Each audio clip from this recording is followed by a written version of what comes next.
সেটা আমি যখন করাবো তখন একদম শুরু থেকে শুরু করাবো। তো তখন ফার্স্ট ক্লাসে আমি ডিটেলস সবগুলো আলোচনা করব, যে কীভাবে ইনস্টল করবেন বা কীভাবে কী কী কাজ করবেন সব কিছু আমি দেখিয়ে দেবো। নর্মালি যেটা হয় যে প্রসেসটা হচ্ছে এরকম, যে আপনারা যারা এখানে আছেন তারা নিশ্চয়ই এখানে আপনারা ওই কমন গ্রুপ থেকে আসছেন। তো কমন গ্রুপটা এটা মেনলি তৈরি করা হয়েছিল সেই মার্চ মাসে, ফেব্রুয়ারি বা মার্চের শুরুর দিকে, যখন আমি ব্যাচ নাম্বার 1 শুরু করি। 1 2 3 4 এভাবে যেতে যেতে এখন আমরা 7 নাম্বার ব্যাচ শুরু করবো নেক্সট উইক থেকে। তো ওইখানে আর কি যারা ইন্টারেস্টেড তারা জয়েন করে। তো জয়েন করার পরে সেখান থেকে তারা ডেমো ক্লাস দেখে, কিছু ফ্রি মেটেরিয়ালস আমরা তাদেরকে দিই, সেগুলো তারা দেখে। বিভিন্ন ডেটা সায়েন্স বা মেশিন লার্নিংয়ের বিভিন্ন অ্যাসপেক্ট নিয়ে আলোচনা হয়। আপনারা হয়তো শুরুর দিকে উপরের দিকে স্ক্রল করে যান নাই, 2-3 সপ্তাহ আগে এগুলো নিয়ে বিশাল ডিসকাশন হয়েছে, অনেকের অনেক ধরনের কুইরি ছিল। আমার মনে হয় রাশেদিন ফিরাজ তো অনেক আগের পুরাতন পাপি, সে হয়তো দেখছে যখন এগুলো নিয়ে ডিসকাশন করা হয়েছিল, তাই না ফিরাজ? হ্যাঁ। তো এখানে আপনার এই কোর্স রিলেটেড যে কোনো ধরনের কোশ্চেন ওটা আমি আনসার দেবো। যদিও আপনারা কেউ কোনো কোশ্চেন করে না, ইটস ভেরি ডিসঅ্যাপয়েন্টিং। মানে আমি চাই যে আপনারা কোশ্চেন করেন, আপনারা জানার চেষ্টা করেন, জিজ্ঞাসা করেন যে কোনটা কী জিনিস, কীভাবে কী হচ্ছে, কী থাকবে না থাকবে, কতটুকু কী শেখাবেন, শেখানোর পর আসলে কী হবে না হবে। তো কোশ্চেন তো করতে হয়। তো আমি চেষ্টা করি যে আপনাদের ওই সবগুলো কোশ্চেন আনসার দেওয়ার, যতটুকু আমার নলেজের মধ্যে থাকে। এবং এখান থেকে ডেমো ক্লাস এবং ওরিয়েন্টেশন ক্লাস দেখার পরে তারপর যারা মূলত কনফার্ম করে, মানে সেটা বা আপনারা অনেকে হয়তো আমাকে সরাসরি ফোন দিয়ে কনফার্ম করেন বা আমাকে নক করে কনফার্ম করেন যে হ্যাঁ আমি কনফার্মড, আমি এই কোর্সটা করব। বা আমি কয়েকজনের সাথে হয়তো কথা বলি, তারা যদি বলে যে হ্যাঁ কনফার্ম আপনারা আমি করব, তাহলে পেমেন্টটা ক্লিয়ার করার পরে তারপর আমি তাদেরকে একটা সিক্রেট গ্রুপে, মানে যেহেতু এটা ব্যাচ 7-এর জন্য, ব্যাচ 7-এর জন্য একটা পেইড সিক্রেট গ্রুপ আমি তৈরি করব। সেখানে শুধুমাত্র যারা পেইড স্টুডেন্ট তাদেরকে আমি সেখানে নিব। এবং ক্লাস নাম্বার 1 যেটা একদম শুরু থেকে শুরু হবে, সবগুলো শুধুমাত্র ওই ক্লাসেই, মানে ওই ব্যাচের ওই ওই মেসেঞ্জার গ্রুপে আমি শেয়ার দেবো, সব ইনফরমেশন সব ওখানে দেবো। আর ডেমো ক্লাস, ওরিয়েন্টেশন ক্লাস এবং অন্যান্য কিছু ফ্রি মেটেরিয়ালস এবং ডিসকাশনের জন্য এই কমন গ্রুপটা তৈরি করা হয়েছে। এবং এটা ক্লাসের পরে কি ভাই একটা ইয়ে থাকবে যে পারলাম কিনা বুঝলাম কিনা, মানে কোনো ম্যাটেরিয়াল বা হোমওয়ার্ক যেটাকে বলে? হ্যাঁ, সেটা দেওয়া থাকবে, সেটা অবশ্যই আমি দেবো।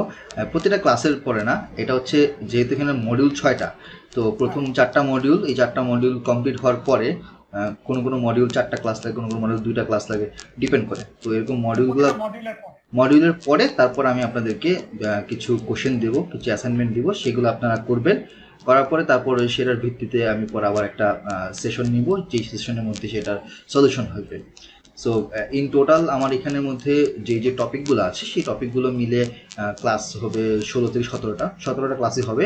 আর বাকি 3টা ক্লাস বা 4টা ক্লাসের মতো এরকম হবে, যেখানে আমি আপনাদেরকে কোশ্চেন দিব, আপনারা সেগুলো নিজেরা করবেন এবং ডিসকাশন করবেন। ওটা ক্লাস নাম্বার হিসেবে কাউন্ট হবে না, বাট ওটা ক্লাসের একটা অন্তর্ভুক্ত। রেগুলার প্র্যাকটিস ক্লাসের জন্য বা থিওরি ক্লাসের জন্য হিসেবে ওটা কাউন্ট হবে না। ওইভাবে কাউন্ট করতে গেলে আপনার ক্লাস হবে 16 থেকে 17টা, আর বাকি 3টা ক্লাস হচ্ছে এক্সট্রা, শুধুমাত্র এই কোশ্চেনের আনসার জন্য, অ্যাসাইনমেন্ট বা কুইজের জন্য। এই নিয়ে হচ্ছে আমার 20টা ক্লাস। এবং এখানে আপনার 2 মাস। ভাই আমার একটা কিছু কোশ্চেন ছিল। বলেন।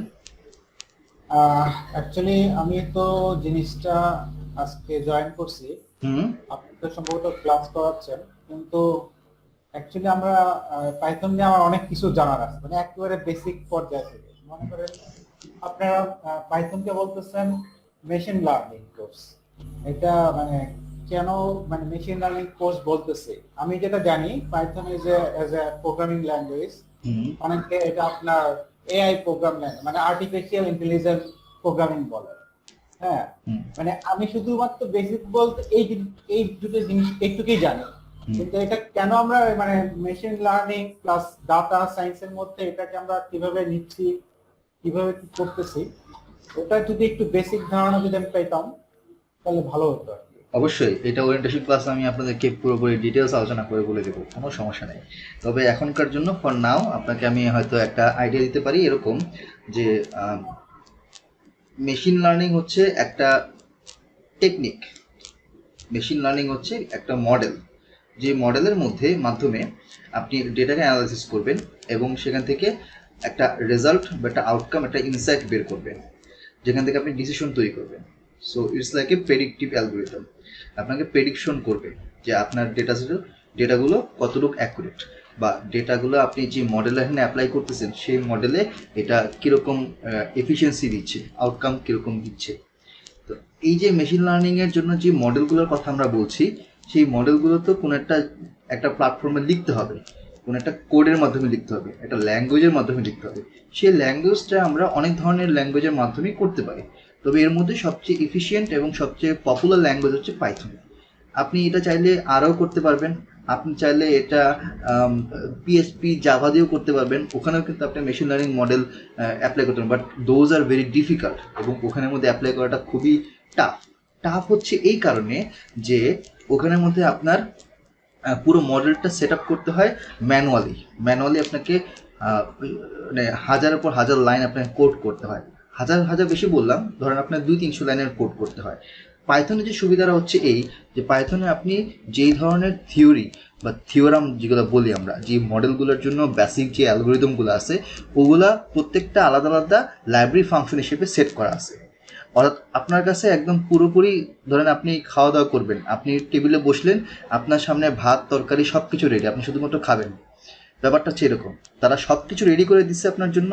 এখন আপনি আপনার প্রবলেম স্টেটমেন্টের উপর বেস করে যেখানে যে মডেলটা, যে অ্যালগোরিদমটা দরকার সেটা আপনি জাস্ট কল করে নিয়ে আসবেন।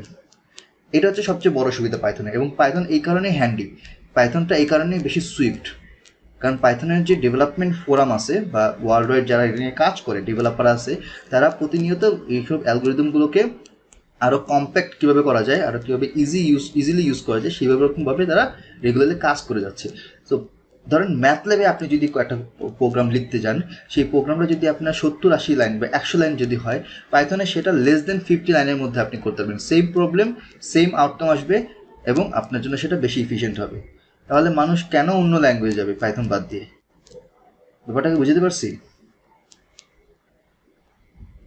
স্যার পাইথনের এফিসিয়েন্সিটা সি প্লাস প্লাস এগুলো থেকে স্যার বেটার, অনেক ফার বেটার, কারণ আপনাকে সব কিছু লাইব্রেরি ফাংশন রেডি করে দেওয়া আছে। আপনি যে মডেলটা ইউজ করেন, আপনি ডিসিশন ট্রি ইউজ করবেন, ভালো কথা, আপনি সুপারভাইজ লার্নিং ইউজ করবেন, সুপারভাইজ লার্নিংয়ের মধ্যে আপনি রিগ্রেশন করছেন, রিগ্রেশনের মধ্যে আপনি লিনিয়ার রিগ্রেশন, নন লিনিয়ার বা মাল্টিভেরিয়েট রিগ্রেশন করতে যাচ্ছেন, বা আপনি এখানের মধ্যে কেএনএন অ্যাপ্লাই করতে যাচ্ছেন, আপনি ক্লাস্টারিং করতে যাচ্ছেন। এই সব কিছু জিনিসগুলোকে যখন আপনি ম্যানুয়ালি করতে যাবেন তখন আপনার খবরে যাবে। কিন্তু পাইথনে এইগুলো সব কিছু ডেডিকেটেড লাইব্রেরি আছে, ডেডিকেটেড ফাংশন আছে। আপনার কাজ হচ্ছে শুধুমাত্র ফাংশনটাকে কল করবেন, ওই ফাংশনের জন্য যে আর্গুমেন্টগুলো দরকার হয় এবং যে ডেটা সেটটা দরকার হয় সেটা শুধুমাত্র আপনি তাকে দেখাই দিবেন যে তুমি এই ডেটা সেট নিয়ে কাজটা করে আমাকে এই আউটপুটটা দেখাও, এই মডেলটা ইউজ করে। আপনি মডেলের নামটা শুধুমাত্র তাদেরকে ইন্ডিকেট করে দিবেন, বাকি কাজ পাইথন করবে, বাকি কাজ পাইথন আউটপুট হিসেবে আপনাকে দিয়ে দেবে, আপনার কোনো কিছু করতে হবে না। এর চেয়ে সহজ জিনিস আর কি হতে পারে? এবং এই কারণে এটা শুধুমাত্র এখন সিএসসি বা তাদের অধিকারে নাই, তাদের আন্ডারে নাই, এটা এখন সব জায়গায় ইউজ হচ্ছে। আপনি মেডিকেল সায়েন্সে দেখেন ওখানে ইউজ হচ্ছে, আপনি ড্রাগ ডেভেলপমেন্টে দেখেন ওখানে ইউজ হচ্ছে, আপনি যদি বলেন ম্যানুফ্যাকচারিংয়ে সেখানে ইউজ হচ্ছে, আপনি যদি বলেন বিজনেস অ্যানালিটিক্সে সেখানে ইউজ হচ্ছে, ফাইন্যান্সে ইউজ হচ্ছে, আপনি যদি বলেন যে ওকে আমি স্পোর্টসে বা হচ্ছে মোবাইল যে গেমসগুলো হচ্ছে, বা ধরেন আপনার মার্কেটিংয়ের ক্ষেত্রে, ঠিক আছে, কাস্টমার এঙ্গেজমেন্টের ক্ষেত্রে, বা ফেসবুক মার্কেটিংয়ের যেটা আছে ফেসবুক মার্কেট প্লেস, এই সব জায়গায় কিন্তু এই মেশিন লার্নিং অ্যালগরিদমগুলো ইউজ হচ্ছে খুব এফিশিয়েন্ট ওয়েতে। টার্গেটেড প্রবলেমগুলোকে ধরে আপনি আপনার আউটকামটা বের করতে পারবেন। যদিও এই জিনিসগুলো নিয়ে আমি আগামী পরশু দিন যখন ওরিয়েন্টেশন ক্লাস হবে 7:30টার সময়, তখন আমি পিপিটি স্লাইড দিয়ে এই জিনিসগুলোকে আরও ডিসকাস করে আপনাদের আরও এক্সপ্লেনেশন দিয়ে আপনাদেরকে বুঝাবো। ঠিক আছে, ওকে। তো তাহলে আমরা আজকে এটা শুরু করি। মূলত আমরা যেটা করব আজকে, আচ্ছা ভাই একটু কোশ্চেন ছিল ভাই, একটু করা যাবে? হ্যাঁ বলেন। হ্যাঁ ভাই, আপনি তো ডাটা মানে স্পাইডার দিয়ে, পাইথন স্পাইডার দিয়ে করবেন। আমরা যতটুকু জানি আর কি, যে আসলে অনেক সময় যে বলে যে ডাটা ভিজুয়ালাইজেশন অথবা অন্য প্লটিং এর জন্য জুপিটার নোটবুকটা বেশি ইউজ করা হয়। আমি যদি মনে করেন যে আমার ট্রেনিং বলেন, প্লটিং বলেন, ভিজুয়ালাইজেশন আমি সবকিছু জুপিটার দিয়ে করি, সেক্ষেত্রে কোনো প্রবলেম হবে কিনা, নাকি এক একটার জন্য আলাদা আলাদা ডেডিকেটেশন আলাদা আলাদা রাখতে হবে? আমি জানি না আপনি কার কাছ থেকে শুনছেন যে জুপিটারে আপনার ডেটা ভিজুয়ালাইজেশন খুব ইজিলি করা যায়, এরকম কোনো ব্যাপার নাই। এরকম কোনো ব্যাপার না। যে আপনি ডেটা ভিজুয়ালাইজেশন করতে গেলে আপনাকে ম্যাটপ্লটলিব ইউজ করতে হবে। এখন ম্যাটপ্লটলিব আপনি স্পাইডার ইউজ করতে পারবেন, জুপিটার ইউজ করতে পারবেন, পাইচার্ম ইউজ করতে পারবেন, কিন্তু ওইটা ইউজ না করলে আপনি কোনোটাতেই আপনি ভিজুয়ালাইজেশন করতে পারবেন না। আচ্ছা আচ্ছা, সেক্ষেত্রে আমি যে কোনো একটা ইউজ করলেই তো হবে? যে কোনো একটা আপনি ইউজ করতে পারবেন, এটা আপনার উপর ডিপেন্ড, আপনি যেটা কমফোর্ট ফিল করেন। জুপিটারে যেটা হয় যে জুপিটারটা হচ্ছে আপনার ওয়েব বেসড, এটা আপনার হচ্ছে ব্রাউজার বেসড।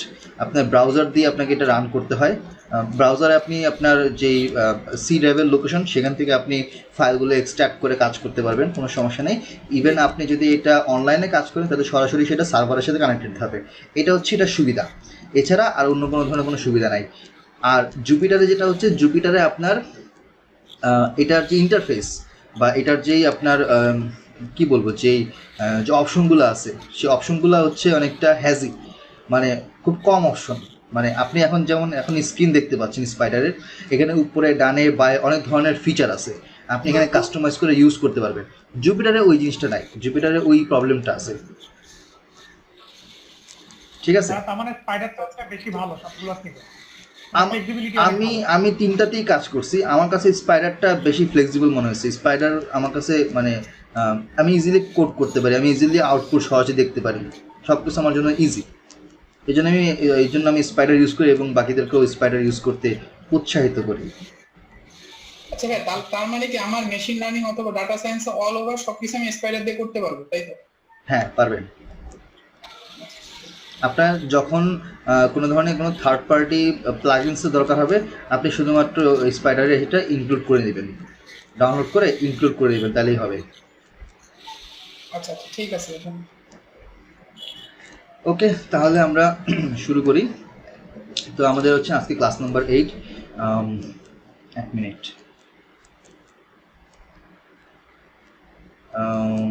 ও হ্যাঁ ঠিক আছে। তো ক্লাস নাম্বার 8, 26 জুলাই আমরা মডিউল 4 এর পার্ট 1 করবো, ডেটা ভিজুয়ালাইজেশন।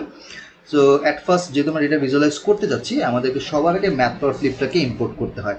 সো ম্যাটপ্লটলিব নামে যে লাইব্রেরি আছে, সেই লাইব্রেরির ভিতরে পাইপ্লট নামে যে মডিউল আছে, সেই মডিউলটাকে আমরা ইম্পোর্ট করব এবং এটাকে আমরা নাম রাখবো পিএলটি। এটা হচ্ছে একদম কমন ফর্ম, সবাই পিএলটি ইউজ করে, আপনি অন্য কিছু ইউজ করতে পারবেন, কোনো সমস্যা নেই, বাট পিএলটি হচ্ছে ইউনিভার্সাল একটা ম্যাটপ্লটলিবকে প্রকাশ করার একটা সাইন। তা আমরা সব কিছু পিএলটি দিয়ে প্রকাশ করবো। তো আমরা লাইন গ্রাফ দিয়ে শুরু করি আজকে। তো লাইন গ্রাফ করতে গেলে আমরা জানি যে একটা এক্স এক্সিস থাকবে, একটা ওয়াই এক্সিস থাকবে। ওকে, সো সেক্ষেত্রে আমার জন্য যে কাজটা করতে হবে যে আমার প্লট করতে গেলে এক্স এক্সিসের একটা ভ্যালু লাগবে, ওয়াই এক্সিসের একটা ভ্যালু লাগবে। সো আমি এখানে লিখতে পারি, আমি যেটা লিখলাম already, PLT dot plot. So যখন আমি এখানে আমাদের প্লট লিখবো, তখন Python automatically by default line graph তৈরি করবে। আমি যদি অন্য গ্রাফ তৈরি করতে চাই, তখন আমি অন্য গ্রাফ নামটা ইন্ডিকেট করে দেবো যে আমি স্ক্যাটার চাচ্ছি, আমি পাই চাচ্ছি, বা আমি কি বলে যে অন্যান্য যে ধরনের যেই ইয়াগুলো আছে, কি বলে হিস্টোগ্রাম চাচ্ছি, সেগুলো আমি ওইটাকে ইন্ডিকেট করে দেবো। বাট যখন আমি প্লট বলবো, তখন পাইথন সে ডিফল্টভাবে লাইন গ্রাফ তৈরি করবে। তো আমি এখন তার ভিতরে যখন আমি প্লট লিখবো, প্লটের ভিতরেই ফাংশনের ভিতরে দুইটা জিনিস আমাকে চাবে, একটা হচ্ছে এক্স, একটা হচ্ছে ওয়াই। সো এক্সের জন্য আমি একটা লিস্ট রাখলাম যার ভিতরে 5টা আইটেম আছে, 1 2 3 4 5, এবং এটা হচ্ছে এক্সের জন্য, কমা দিয়ে তারপর হচ্ছে ওয়াইয়ের জন্য আমরা শুরু করবো। আমি ওয়াইয়ের জন্য র্যান্ডম কিছু ভ্যালু এখানের মধ্যে অ্যাড করলাম। যেহেতু আমি প্লট করবো, প্লটের মধ্যে অবশ্যই সেটা আমার ডেসক্রিপটিভ হইতে হবে, ওইখানে প্লটটা কী নিয়ে আসে, ডেটাগুলো কীরকম, সবগুলো আমাকে ইন্ডিকেট করে দিতে হবে। দ্যাট মিনস আমার এক্স লেভেল থাকবে, ওয়াই লেভেল থাকবে, এবং টাইটেল থাকবে। সো আমি পিএলটি ডট দেওয়ার পরে সেটার অনেকগুলো ফাংশন এখানে তৈরি হয়। আমি একটা কাজ করি, আমি এটাকে এইভাবে লিখি যে পিএলটি ডট।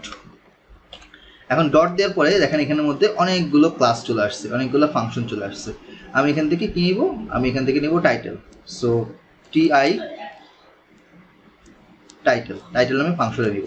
ফাংশন নেওয়ার পরে দেখেন এইখানের মধ্যে দেখাচ্ছে যে লেভেল, তারপর ফন্ট ডিক্ট, লক, প্যাড, এটা আপনারা দেখতে পাচ্ছেন মনে হয়।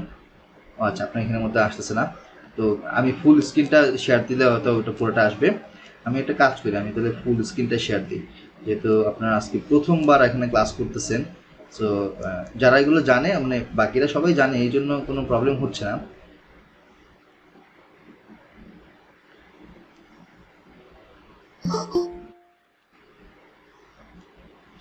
আচ্ছা, তো এখানের মধ্যে আমরা দেখলাম যে প্লটের ভিতরে টাইটেল হচ্ছে লেভেল, আমি একটা লেভেল দিব মানে নাম রাখবো।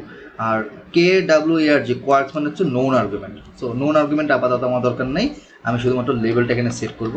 এবং আমি লেভেল এখানের মধ্যে লিখলাম যে আওয়ার ফার্স্ট প্লট। ওকে, আমি এটাকে নিলাম এটা আওয়ার ফার্স্ট প্লট। ওকে, এবং আমি এটা কালার করতে চাচ্ছি, জাস্ট আমি কমা দিয়ে লিখবো কালার ইকুয়াল টু, এখন আমি রেড, ব্লু, ম্যাজেন্ডা, ইয়েলো যে কোনো কালার দিতে পারি। তো আমি দিলাম let's say blue, BLUE blue. টাইটেলটা আমি আপাতত এটা বাদ দিয়ে রাখতেছি, মানে কারণ উপরে তুমি লিখলামই। এক্স লেভেল, আমি এখানে এক্স লেভেলে যেটা লিখলাম এক্স এক্সিস, আপনারা যে কোনো অন্য কোনো নাম দিতে পারেন, কোনো সমস্যা নেই। কালার দিলাম হচ্ছে ইয়েলো। ওকে, ইয়েলো না দিয়ে হচ্ছে আমি দিলাম let's say black. And Y লেভেলটা আমি দিলাম লেটস সে হচ্ছে কি নাম দেওয়া যায়, রেড। খুবই ইজিলি আমি এটা লিখে ফেললাম এক লাইনের মধ্যে। মানে আমি স্বাভাবিকভাবে নর্মালি যেই ল্যাঙ্গুয়েজে কথা বলি, পাইথনকে জাস্ট ওই ল্যাঙ্গুয়েজে বলে দিলেই হবে, সে ওটা সহজে নিয়ে নেবে। পাইথনকে ওইভাবেই ডিজাইন করা হয়েছে। এবং লাস্টলি আমি যখন এটাকে শো করব, মানে আমি এটাকে আউটপুট হিসেবে দেবো, তখন লিখতে হয় PLT.show অ্যান্ড ফার্স্ট ব্রেকেট দিয়ে আমি এটা ক্লোজ করবো। এই ফাংশনটা দিয়ে এটা কমপ্লিট করবো। এখন যদি আমি এটা রান করি, তাহলে আমরা দেখতে পাচ্ছি যে ডান পাশে এখানের মধ্যে আওয়ার ফার্স্ট প্লট, নিচে হচ্ছে এক্স এক্সিস ব্ল্যাক কালারের, এবং এখানে বাম পাশে ওয়াই অ্যাক্সিস হচ্ছে red colour, our first plot blue colour. এবং এটা এই প্লটটা তৈরি হয়েছে। এই প্লটটা তৈরি হয়েছে এখানে এক্স এক্সিস দেখতে পাচ্ছি 1 2 3 4 5, এই 1 2 3 4 5 এখান থেকে তৈরি হয়েছে, এবং ওয়াই অ্যাক্সিসটা হচ্ছে এখান থেকে 2 4 1 3 7। আমি যদি লেটসে এখানে 1 না দিয়ে যদি আমি লেটসে 10 দিই, এখন যদি আমি এটাকে আবার রান করি, এবার দেখেন চেঞ্জ হয়ে গেছে। এই জায়গাতে 3 নাম্বার যখন এক্সের ভ্যালু থাকবে, তখন ওয়াইয়ের ভ্যালু হয়ে যাচ্ছে 10। সো 3 নাম্বার এক্সের ভ্যালু, ওয়াইয়ের ভ্যালু হচ্ছে 10। এইখানে গিয়ে পয়েন্টটা তৈরি হয়েছে। এইভাবে সহজে আমি লাইন গ্রাফ যে কোনোভাবে আমি খুব ইজিলি তৈরি করতে পারছি। এটা গেল হচ্ছে লাইন গ্রাফের কথা। এখন লেটসে আমি চাচ্ছি যে আচ্ছা ভাই, একটা কোশ্চেন করা যাবে? বলেন। এখানে আগে আমরা কালার লিখে ব্লু দিয়ে দিলাম, হ্যাঁ, ঠিক আছে, কালার লিখে ব্ল্যাক দিয়ে দিলাম। হ্যাঁ এখানে কালারটা কি অ্যাকচুয়ালি মানে কোনো কমান্ড কাজ করতেছে? হ্যাঁ হ্যাঁ, কালার হচ্ছে একটা আর্গুমেন্ট, এটা কমান্ড আকারে কাজ করবে। কালার হচ্ছে একটা আর্গুমেন্ট। আচ্ছা, আর অনেকগুলো আর্গুমেন্ট আছে, আমি জাস্ট বেসিক আর্গুমেন্টগুলো দেখাচ্ছি। ঠিক আছে, থ্যাংক ইউ। এখন লেটসে আমি চাচ্ছি যে অনেক সময় হয় কি যে একটা প্লটের মধ্যে আমাকে কয়েকটা ডেটা এখানে দেখাতে হয়, একটা হচ্ছে এরকম, আরেকটা হচ্ছে ওরকম, আরেকটা হচ্ছে বিভিন্ন ধরনের 2-3টা প্লট এখানে দেখাতে হয়। তখন সেক্ষেত্রে আমরা কি করতে পারি, যদি আমরা সেইভাবে ইউজ করতে চাই, তখন আমরা লেটসে এক্স এক্সিসটা ফিক্স রাখলাম, ওয়াই এক্সিসটাকে আমরা চেঞ্জ করতে যাচ্ছি। তো আমরা একটা কাজ করি, আমি এই পোর্শনটাকে কমেন্ট হিসেবে রেখে দিই। আমি একটা নিলাম হচ্ছে এ, এবং যেখানে আমি শুধুমাত্র এক্সের ভ্যালুগুলো নিচ্ছি 1 2 3 4 5। এবার আমি নিলাম হচ্ছে বি, যেখানে আমি ওয়াইয়ের ভ্যালুগুলো নিচ্ছি এটা, এবং আরেকটা নিচ্ছি সি, যেখানে আমি কিছু র্যান্ডম নাম্বার এখানে বসাচ্ছি, লাইক 7 1 9 2 5, 5টা। এখন যেটা করব আমরা, যে এই এ কে আমরা রাখবো শুধুমাত্র এক্স অ্যাক্সিস, বি এবং সি কে নিব ওয়াই অ্যাক্সিস। তাহলে আমার এখানে যে জিনিসটা দাঁড়াচ্ছে যে আমার এখানে প্লট হবে 2টা, রাইট? তাহলে প্লট যদি 2টা হয়, তাহলে আমার নিচে আমি লিখবো PLT.plot দেওয়ার পরে এখন প্রথমে চাপে হচ্ছে এক্সকে, এক্স হচ্ছে এ, কমা। এবার বলবে যে আচ্ছা ঠিক আছে ওয়াইকে, ওয়াই হচ্ছে আমার বি। অ্যান্ড আমি আরও কিছু এখানের মধ্যে দিলাম, যে লেটসে আমি এটার একটা লেভেল দিলাম, লেভেল ইজ ইকুয়াল টু হচ্ছে আমার ফার্স্ট লাইন। সেকেন্ড আরেকটা প্লট করবো, যেখানে আমার এখানে 2টা প্লট করতে হচ্ছে একই ফিগারের মধ্যে। সেকেন্ড আমি এটাকে কপি পেস্ট করলাম। এবার আমি দিলাম এ বি এর জায়গায় এসি, ওয়াইটাকে আমি এবার সি দিলাম। লেভেলটা আমি রাখলাম এখানে সেকেন্ড লাইন,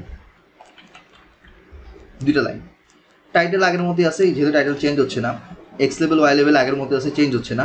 বাট যেহেতু এখানে 2টা লেভেল আছে এবং 2টা লেভেলকে আমাকে 2টা কালার দিয়ে শো করতে হবে, সো ডেফিনেটলি এখানে একটা লেজেন্ড লাগবে। সো আমরা এখানের মধ্যে লিখবো PLT.legend,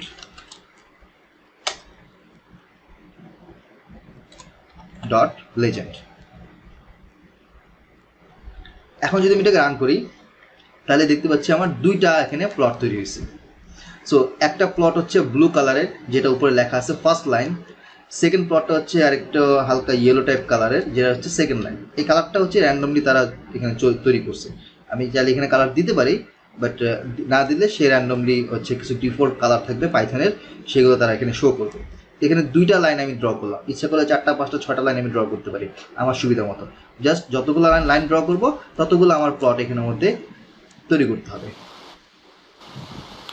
ভাইয়া লিজেন্ডটার কাজটা কি?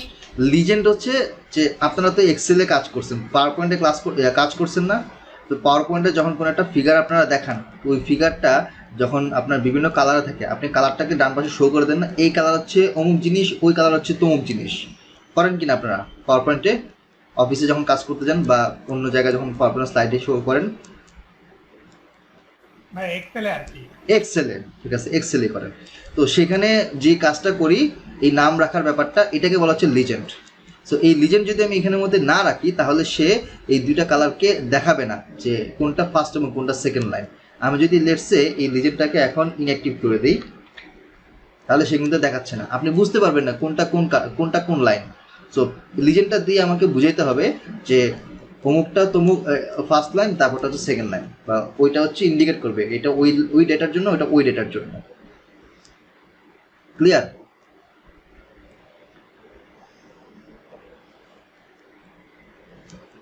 আচ্ছা, তাহলে আমরা একটা কাজ করি যে এখন আমরা অন্য একটা চার্ট দেখি, যেটা হচ্ছে বার চার্ট।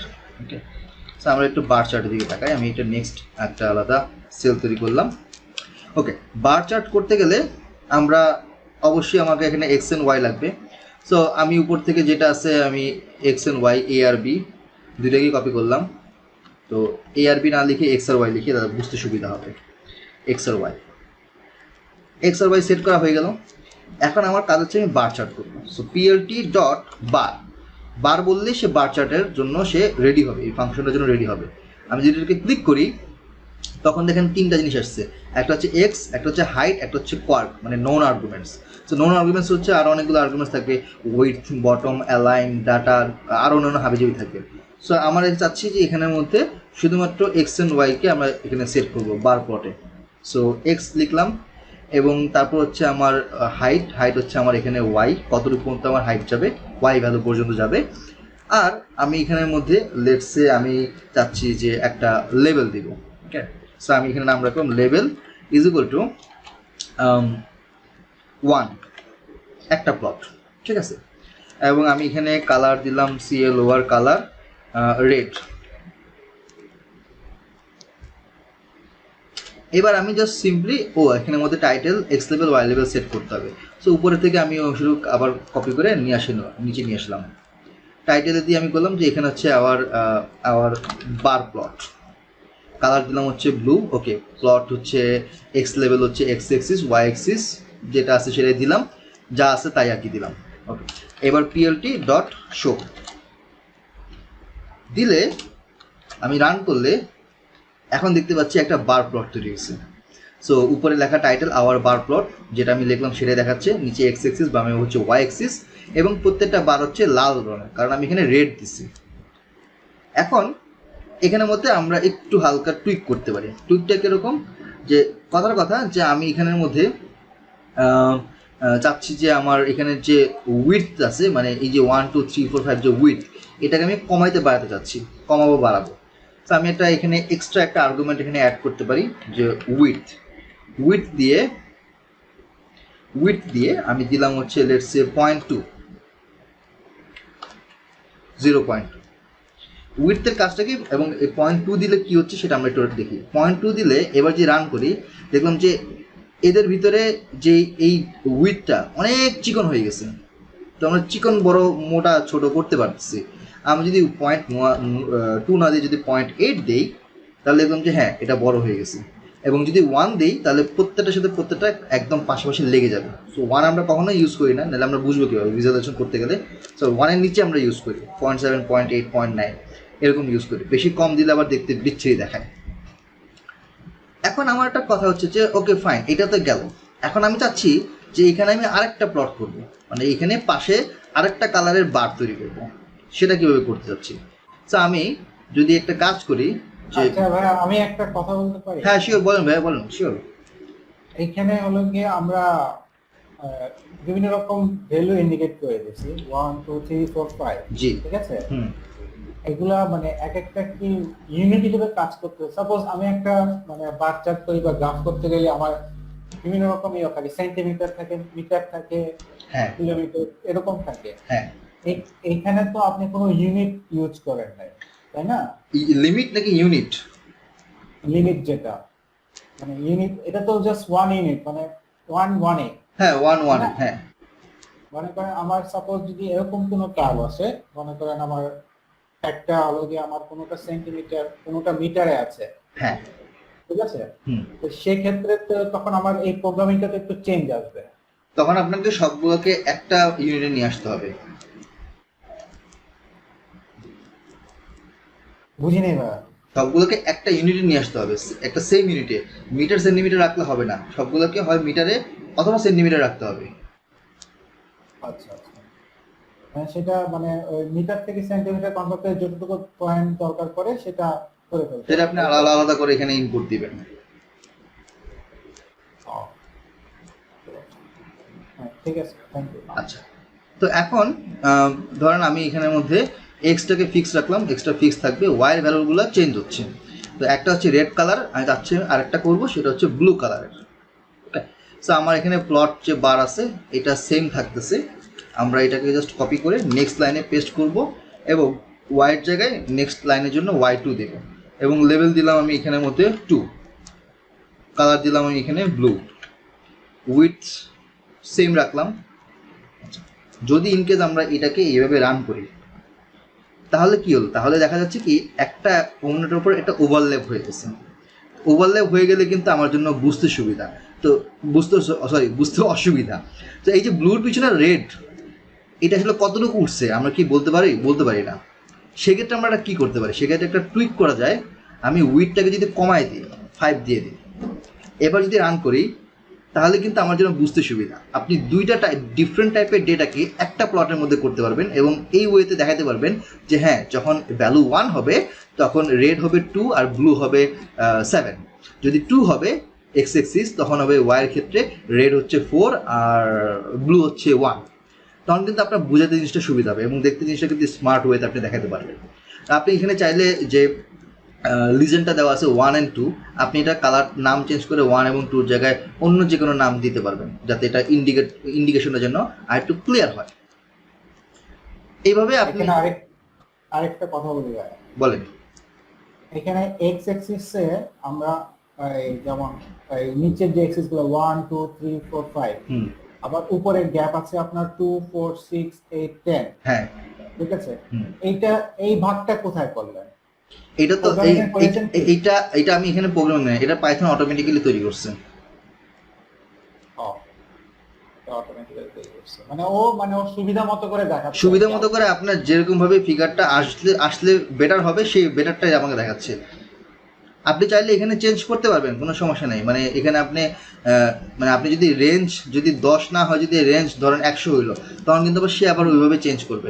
তখন এই গ্যাপটা 0 2 হবে না, তখন আবার গ্যাপ হবে 10 করে, 0 10 20 60 40 60 এইভাবে যাবে সুবিধা মতন। আচ্ছা, তো এইভাবে আমরা চাইলে এরকম বার প্লট তৈরি করতে পারি এবং দুইটা ডিফারেন্ট টাইপের ডেটাকে এখানে ইনপুট দিতে পারি। ওকে, সো আমার একটা কোশ্চেন ছিল। বলেন বলেন। হ্যাঁ, মনে করেন যেটা ম্যাক্সিমাম মানে ভ্যালু থাকবে, আমি কি এটাকে আলাদা কোনো কালারে করে নিতে পারবো? শুধু ম্যাক্সিমামটা?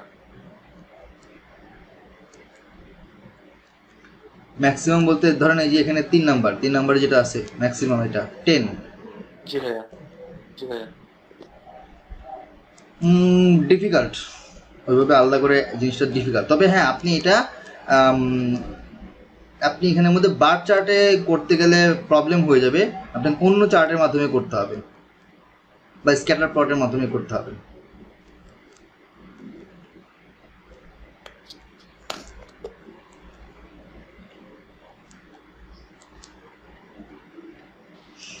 ভাইয়া বার চার্টের মধ্যে কি পার্সেন্টেজ শো করার মতো কোনো অপশন আছে বা এরকম কোনো সিস্টেম আছে যে কোডিং এর মাধ্যমে আমরা এখানে বার প্লটটার মধ্যে আমরা লাইক আমরা ওয়াই অ্যাক্সিস এর যে ইনক্রিজিং বা ডিক্রিজিংটা হচ্ছে আমরা এটাকে একটা পার্সেন্টেজ দিয়ে শো করতে পারার এরকম কোনো তখন আপনি সরাসরি তখন সেই ওয়াই এর ভ্যালুগুলো আপনি পার্সেন্টেজে কনভার্ট করবেন, করে শুধুমাত্র ওই ভ্যালুগুলো এখানে ওয়াইতে ইনপুট দিবেন।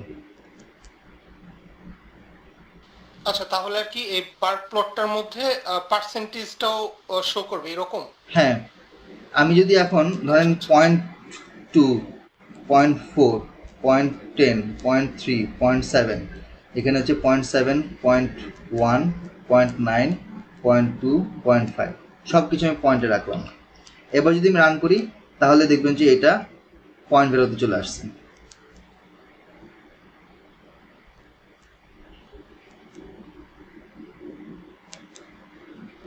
ঠিক আছে, আচ্ছা তারপর আমরা আসি হিস্টোগ্রাম।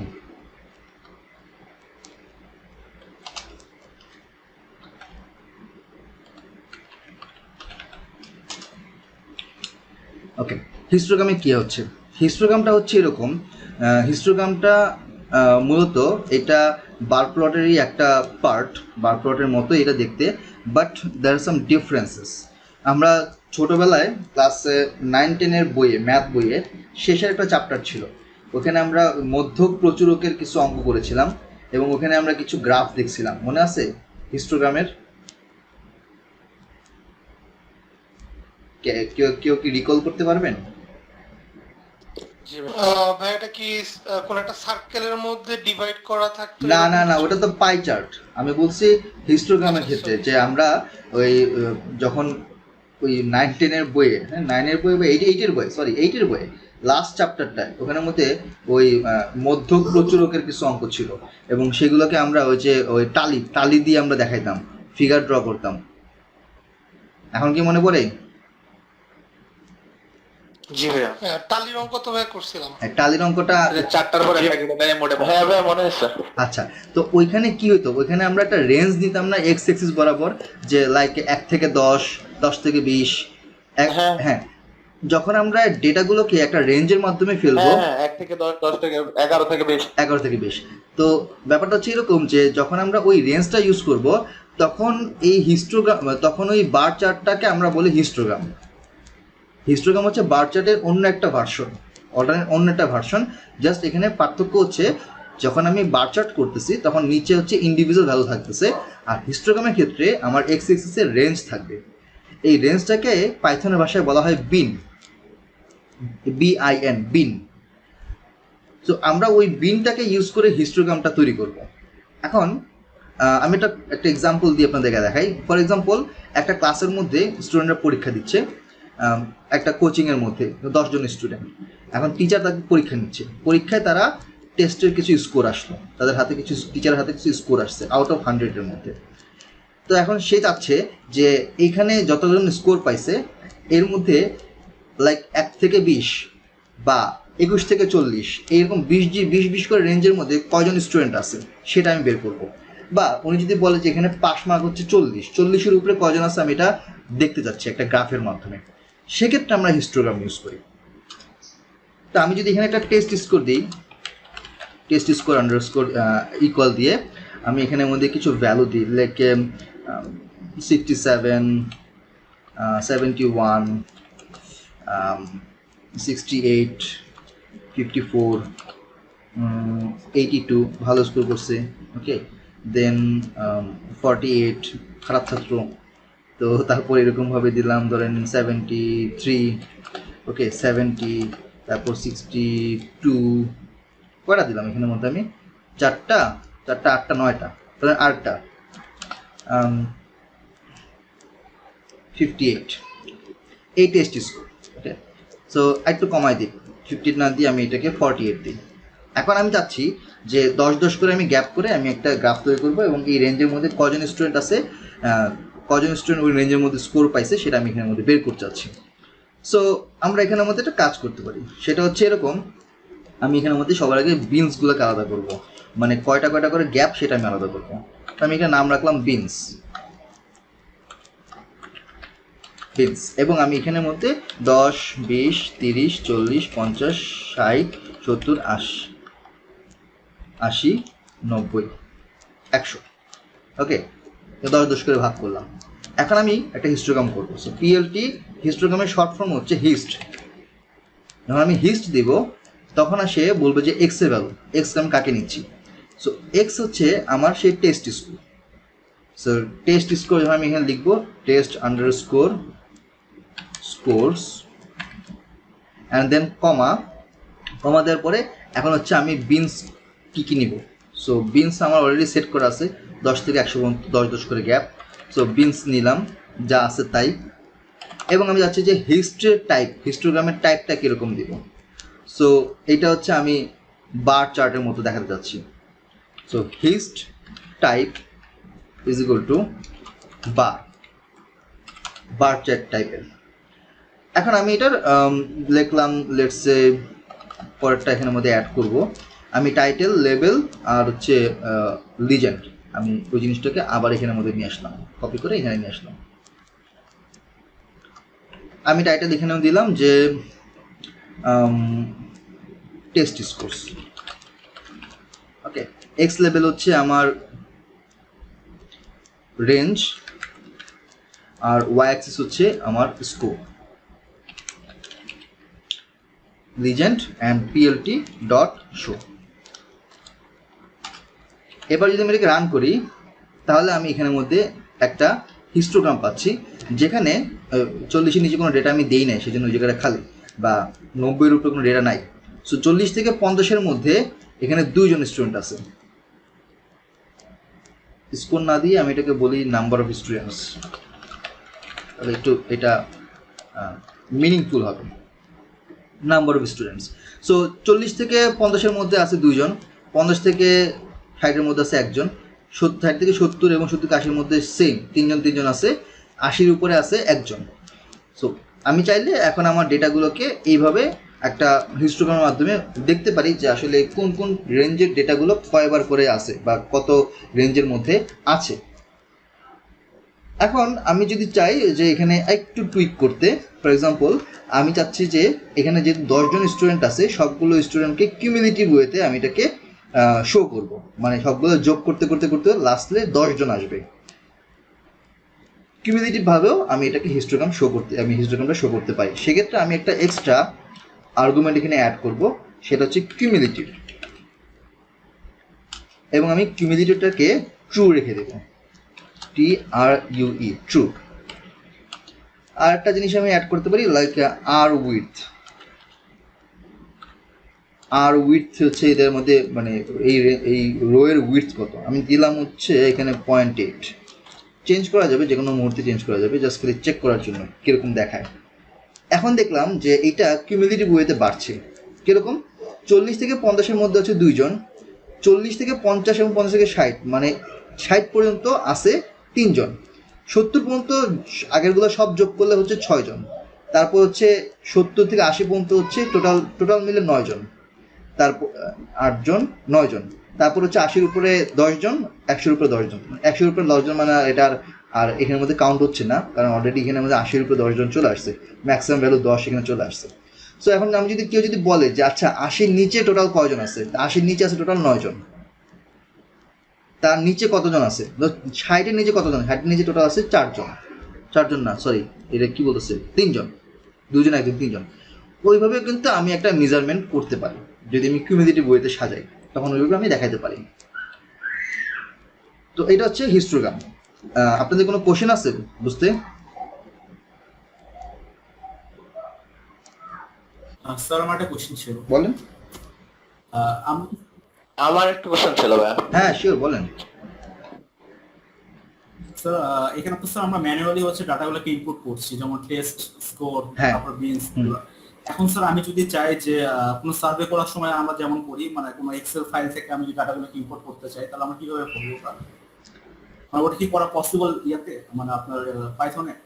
অবশ্যই অবশ্যই অবশ্যই অবশ্যই অবশ্যই অবশ্যই অবশ্যই অবশ্যই অবশ্যই অবশ্যই অবশ্যই অবশ্যই অবশ্যই অবশ্যই পসিবল না হলে আমি কীভাবে ডেটা ইনপুট দিব? ডেটা ইনপুট দিয়ে তো আমি এখানের মধ্যে কাজ করব, এবং এটা বাইরে থেকে আমি CSV ফরম্যাটে ফাইল এখানে ইনপুট দিয়ে কাজ করতে পারি। আনফরচুনেটলি এখন আমার কাছে হিস্টোগ্রাম শো করার জন্য ডেটা সেটটা নাই, যে ডেটা সেটটা আপনাকে আমি দেখাবো। কারণ আমি যেহেতু আজকে হচ্ছে ইয়াতে এই ডেটা ভিজুয়ালাইজেশনের আজকে ফার্স্ট ক্লাস, আমি আজকে সবগুলো জিনিসই ম্যানুয়ালি দেখাচ্ছি, ম্যানুয়ালি ইনপুট করে দেখাচ্ছি। নেক্সট ক্লাসগুলোতে আমি ডেটা সেট ইনপুট করে আপনাদেরকে মানে তখন আর কি দেখাই।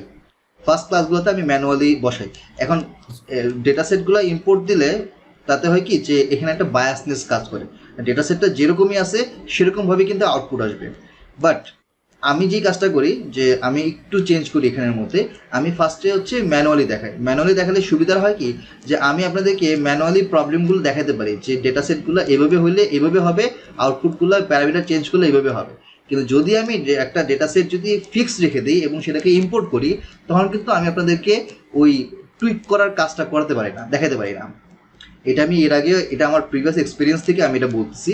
যখন আমি তাদেরকে ডেটা সেট দিয়ে করাতাম তখন দেখা যেত যে এর মাঝখানে কোনো ধরনের কোনো চেঞ্জ আনতে গেলে তারা পারতো না, বা তাদেরকে কোনো কোশ্চেন করে তারা পারতো না। তখন আমি বুঝলাম যে আচ্ছা ঠিক আছে, আগে যে প্রবলেমগুলো ক্রিয়েট হতে পারে যে একটা প্রোগ্রাম কোড লিখতে গেলে, সেটা আমি ম্যানুয়ালি ডেটা ইনপুট দিয়ে দেখাবো। তারপর যখন এই জিনিসটা বুঝে যাবে তখন আমি ডেটা সেট দিয়ে দিব, ডেটা সেট দিয়ে তারা কাজ করবে। এটা হচ্ছে আমার ওয়েতে আমি শেখাই। ওকে, তাহলে আমরা এবার পরেরটা চলে যাই, which is scatter plot. Scatter plot তো আমরা সবাই জানি, একদম ওই যে ডট ডট ডট ডট করে হচ্ছে ছড়ায় ছিঁড়ে থাকে, সেটাকে হচ্ছে স্ক্যাটার প্লট বলে। তা আমরা স্ক্যাটার প্লটটা ওই আগের যেই টেস্ট স্কোর আছে ওটার সাপেক্ষে আমরা তৈরি করি, সেই জন্য আমি ওটাকে ইউজ করতেছি। ধরা যাক এই টেস্ট স্কোরে এখানে 10 জন আছে, এই 10 জন সমান টাইমে সেম টাইমে ওরা খাতা জমা দেয় নাই। তো অনেক ভালো ছাত্র আছে, তারা হচ্ছে আর্লি জমা দিয়ে দিছে। অনেক মিডিয়াম ছাত্র আছে, তারা হচ্ছে একদম শেষ মুহূর্ত পর্যন্ত লিখে জমা দেয়। আবার কিছু ভালো ছাত্র আছে, দেখবেন আপনাদের স্কুল লাইফে সবারই কম বেশি ছিল কিছু ক্লাসমেট, এরা ভালো ছাত্র, এরা মানে টাইমের 10 মিনিট আগে শেষ করে দেবে, কিন্তু খাতা জমা দেবে না, খাতা রেখে দেবে, 10 বার 20 বার চেক করবে, চেক করবো তারপর দিবে। অনেকে আছে খারাপ ছাত্র যারা ভালো পারে না, ওরা হচ্ছে সাদা খাতা জমা দিয়ে আকাশের দিকে তাকায় থাকবে, গুনগুন করে গান গাবে, আর যেটা দেখার চেষ্টা করবে। সো ডিফারেন্ট টাইপের স্টুডেন্ট আমরা দেখছি, আমাদের ক্লাসমেটদের মধ্যে দেখছি, স্কুল লাইফে দেখছি, কলেজ লাইফে দেখছি। লেটসে আমি যদি বলি যে একটা ভেরিয়েবল আমি নিলাম যেটা হচ্ছে টাইম স্পেন্ট। ধরা যাক তাদেরকে 20 মিনিট সময় দেওয়া হলো, 20 মিনিটে তারা এই কোশ্চেনের আনসারটা দিল। তা আমি কেউ হচ্ছে 10 মিনিটে, কেউ 9 মিনিটে, কেউ 11 মিনিটে, কেউ 20 মিনিট সময় নিল। তো বিভিন্ন ধরনের সময় আমি এখানের মধ্যে অ্যাটাচ করতে পারি। তো আমি এখানে লিখলাম যে টাইম স্পেন্ট, আমি একটা ভেরিয়েবল নিলাম যেখানে আমি কিছু টাইম এখানে অ্যাড করলাম। লেটসে 11, 10, 19, 16, 17 বা হচ্ছে 12 বা 6, 14, 13। ওকে, এরকম কিছু র্যান্ডম কিছু আমি নিলাম 20 মিনিটের মধ্যে। তো 1, 2, 3, 4, 5, 6, 7, 8। আর এটা নিলাম হচ্ছে লাইক 9 মিনিট, লাস্টলি হচ্ছে 18 মিনিট। তো এটা টাইম স্পেন্ট। এখন আমি যাচ্ছি কি যে টাইম স্পেন্টটাকে আমি হচ্ছে এক্স এক্সিস বরাবর রাখবো, আর টেস্ট স্কোরটাকে ওয়াই এক্সিস বরাবর রাখবো, এবং এটাকে একটা স্ক্যাটার প্লট করবো। সিম্পলি আমি পিএলটি দিয়ে কল করবো, পিএলটি ডট ডট দেওয়ার পর আমার হাতে অনেকগুলো এখানের মধ্যে ক্লাস ফাংশন চলে আসবে। আমি স্ক্যাটার যে প্লট সেটাকে আমি চুজ করবো, so scatter plot. So x চাচ্ছে, সে অটোমেটিক্যালি জিজ্ঞেস করবে যে ভাই স্ক্যাটার প্লট তো করবেন, আপনার এক্স কি?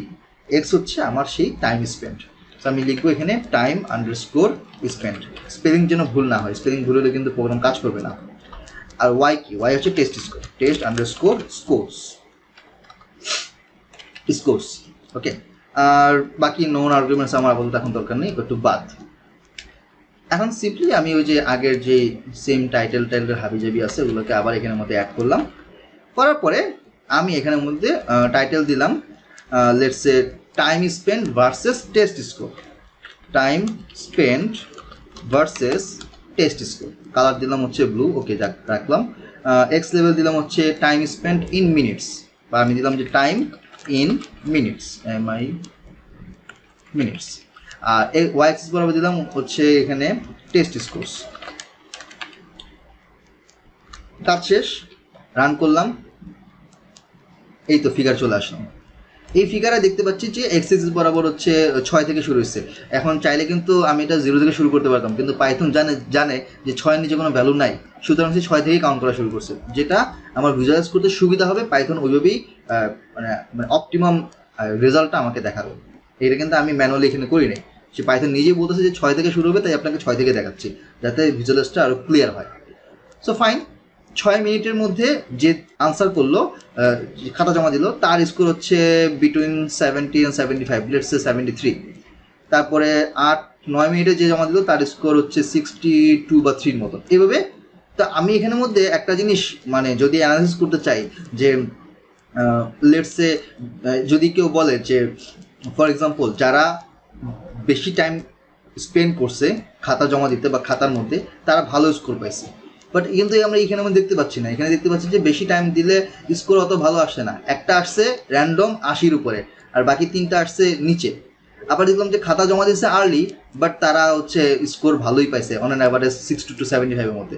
এখান থেকে আমরা একটা ডিসিশন নিতে পারি এই ভিজুয়ালাইজ করে যে ওকে ফাইন, তাহলে আমরা বলতে পারতেছি যে হয় কোশ্চেনটা ইজি হয়েছে, এই কারণে তারা less than half time, like এটা 20 হচ্ছে ম্যাক্সিমাম, 15 মিনিটের চেয়ে কম সময়ে বেশিরভাগ স্টুডেন্ট জমা দিয়ে দিচ্ছে, এবং তাদের এই কোশ্চেনটা ইজি হয়েছে এবং তারা পারছে।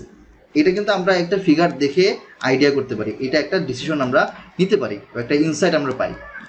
সো এটা জাস্ট আমি একটা এক্সাম্পল দিলাম। এরকমভাবে বিভিন্ন ধরনের ডেটাগুলোকে যখন আমরা ভিজুয়ালাইজ করি, তখন ওই ডেটাগুলো থেকে আমরা বিভিন্ন কোশ্চেনের আনসার বের করতে পারি। যেমন একটা কোশ্চেন আমি এখন করলাম, যে কেউ যদি জিজ্ঞেস করে আচ্ছা যারা বেশি আনসার বেশি টাইম নিছে তারা তো অবশ্যই ভালো স্কোর করছে, তাই না? আমি ফিগার দেখাই বললাম যে এই দেখেন চার্ট, এই চার্ট কি বলতেছে? এই চার্ট বলতেছে যে অর্ধেকের কম সময় ম্যাক্সিমাম ছেলেপেলে জমা দিচ্ছে এবং তারা মোটামুটি ভালো স্কোর করছে, অন অ্যান অ্যাভারেজ 60 to 70-র মধ্যে।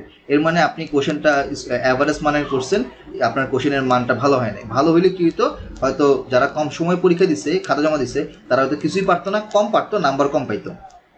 এটা কিন্তু আমরা ভিজুয়ালাইজ করার পরে কিন্তু বুঝতেছি, তার আগে এই টেস্ট স্কোর এবং টাইম স্পেন্টেড এই বিশাল বড়, এটা তো জাস্ট কম, এটা তো কম ডেটা। যদি এখানের মধ্যে কয়েক হাজার ডেটা থাকে, আমি কি বুঝতে পারবো? বুঝতে পারবো না, দেখে বুঝতে পারবো না। বাট ভিজুয়ালাইজ করার পরে দেন আমার জন্য এই জিনিসটা সুবিধা হবে বুঝতে। আমি কি বুঝতে পারছি?